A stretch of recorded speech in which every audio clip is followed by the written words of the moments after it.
Emelin nagahan, niyetin gizli. Başıma dolanıp etten dönen sen. Semadan benim üçün ulduz derenim.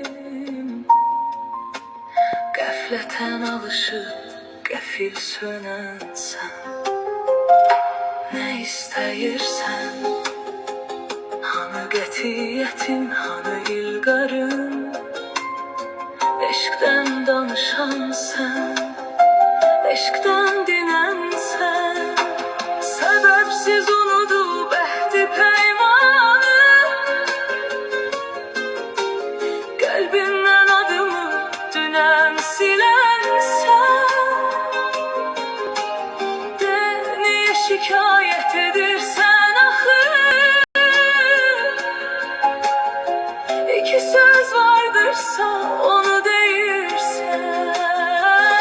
Ne istəyirsən?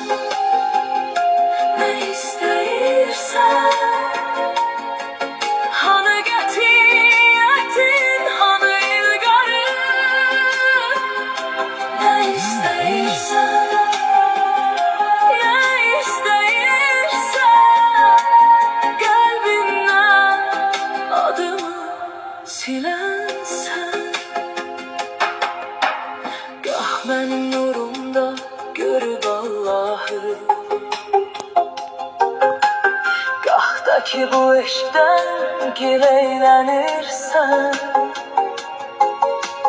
Bir gün yaxın olup bir gün uzak, bir gün and içip bir gün dönürsən.